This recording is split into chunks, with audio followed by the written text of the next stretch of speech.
Welcome again, to the channel, and we're here to look at Malachi's perspective. Today we're looking at Chinese in Jamaica, and particularly Chinese, and to a lesser extent East Indian in Santa Cruz, or in the Santa Cruz area.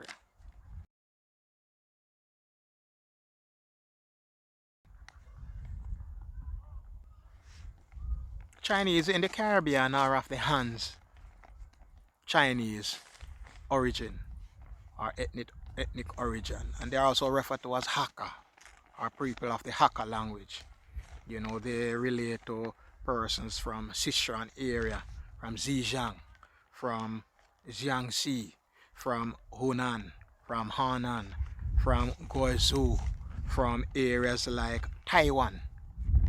And those are people who speak the Hakka language. They are also referred to in the Chinese language as the guest family. So, we can look at them as that. So from these areas, we can find ancestral linkage, in these areas. Interesting. We have them in the Caribbean. They're all over in the Caribbean. And we can find them especially in the Greater Antilles. So we have, like, in Jamaica about 76,000. In the Dominican Republic over 60,000. In Cuba 40,000, and so on. Puerto Rico about 3,000. But there are other islands that can find a sizable amount of these Chinese. We have also in Suriname about 7,900. In Trinidad and Tobago about 4,000. And we find about 2,700 or so in the Guyana area. Alright, so they would have been here from early, they would have been here as indentured workers. But we have the influx of Chinese or Chinese descent in the 19th century. We have also an influx in 1980 and to a lesser extent 1990s. So then we have the Chinese in Jamaica. But before we continue, did you know that by 1963 the Chinese had virtually a monopoly of the night, right? Or about 90% of the retail trade in Jamaica of dry goods store. Very interesting fact. And also they had about 95% of all the supermarkets, in Jamaica. So they have been in these peddling in these areas from when, right? Also to add another note, did you know that also in the year 1911, Chinese throughout the country, had grocery shops, and they were provoked by Jamaicans, and even the whites, because they were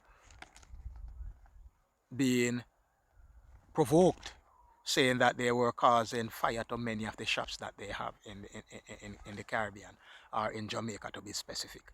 And so that had been some facts from 1911. Look it up. Drop a comment down there, man, in the comment section. Yes, just to add that the early Chinese brought, elements of their folk religion to Jamaica. But over the decades, or I should say over maybe the centuries, this has been eroded, and they have clinged themselves to Christianity. So most of the Chinese or Chinese Jamaican would have been of Christian descent, from Church of God and Adventist, and you have the Roman Catholic, and we have prominent persons, in that era. Can you guess of anybody? Drop a note in the link there, or to be specific in the comment section below. Yeah, but we have some common names about the Chinese Jamaican, names like Chan and Cheng and Chin. Most persons normally say Mr. Chin. And we have Chong, and we have Fong, and we have Feng. And there are Lee, and you can find some Lows too. And you have the Lin, and you have Pang, and you have Wang, and you have even Young.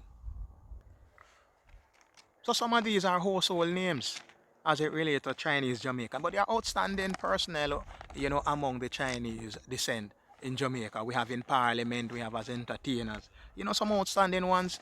We have Tessan Chin, a winner of The Voice with an angelic voice. We have Delroy Chuck, a minister. We have Michael Lee Chin, the billionaire, that is in charge of Portland Holding, NCB Bank Group. And we have the entertainer again, Sean Paul. And we have Byron Lee and the Dragonair. How can we forget, making the whole Caribbean nice with the soca fusion with the reggae, especially carnival or festival time annually. Yes, the Chinese are here. They are here to stay. And guess what? We have to get used to them. How well we accommodate them or how well we allow them to expand. It's up to us, right? Again, that is Malachi's perspective. Let us hear what you have to say as it relates to the matter.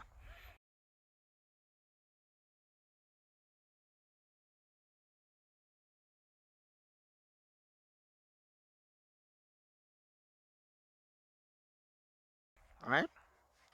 Again, the Chinese, again, they have spread their wings in Jamaica, and from an article in one of the major newspaper, you know they have at least 16 companies in Jamaica, with a total investment of over US $3 billion. And they started from about 2013. One of the main one would have been China Harbor, that does construction of, much of our roads, our roadway and our bridges. And they have been doing a great job. Well, so I think. What say you? Right? I think they have been doing. Yes, they have been using cheap labor, are accustomed to using cheap labor. But again, it is trying to get the work done, in a shorter time as possible, and as cheap as possible. Yes, back to the Chinese and Indians in Santa Cruz. I made a check over maybe a few weeks or so, and I found at least 13 Chinese business places in Santa Cruz. Yes, 13. You make a check. Make a check and you find out. Or ask somebody to make a check. It's about 13. It could be more, but it's not less. And those of Indian about 5. Right? I count 6. 6 I count. Yeah, there's, yes, 6. And I've counted 6 of them. So imagine, say I would have about 19 in total. And if each one would employ, and I know they employ more than 5, say around 5, that would have been, close as possible to 100. That's about 95 persons that they would have employed. And I know it would have been more if I would have gone in detail and get the specific for each business entity. So yes, they have contributed to employment in Santa Cruz. But are they paying well? That is another issue. How can we move away from this? Yes, we can move away from it by educating ourselves or allowing our children to be educated so they can move, or allowing them to get skills so they can be self-employed instead of working under some of these conditions. Right? So these conditions are conditions that we may not want to have our children working under because they pay minimal. And again, they do not abide by the labor laws. So that is something that the authorities need to look at. And again, they are given contract, and most of the time at the end of the contract, they move. So yes, they are creating employment. Yes, they are contributing somehow to the workforce. But an important question: are they investing in the country? Your guess is as good as mine, right? Drop a few lines down there in the comment and let me know what you have to say. Very important issue. Because most, if not all of them, they are not. And we're talking those that have come to set up business. We're not referring to the Chinese Jamaican. We're referring to those who have seen the Caribbean area as a lucrative area to establish a business. Right? They're very, very important. So we can make a check. Right, so they tend to be peddling in the supermarket, the dry goods area, a few in the haberdashery, and a few in the farm store business. So that is where the Chinese tend to be. So from even as early as 1911, record would have shown that they would have been in the dry goods, they would have been in the corner shop, the little supermarket and haberdashery. That's the Chinese. That's Chinese in Jamaica. Apart from the big ones that would have established larger companies. And would have invested millions or billions of US dollars, such as the China Harbor. Alright? So that would have been it for the Chinese. The Indians, they tend to have appliances, and they have appliances, they have all of these gadget, they have refrigerator, television. So they would meddle in that area. And I think they are doing a very good business. They are competing with the bigger companies. As it relates to quality, then over time we can see that we have to assess what they have or use what they have to assess the quality. But yes, they are in the town of Santa Cruz and they are making headway, right? On one hand, I think it is a good thing because they are creating employment. But the quality of the employment, that's another issue. How much of a turnover do they have as it relates to employment or personnel? That could be investigated also. But yes, on Malachi's perspective, this is the issue. You know, the Chinese and to a less extent the Indians in Santa Cruz. Right? Drop a note now. Thank you very much.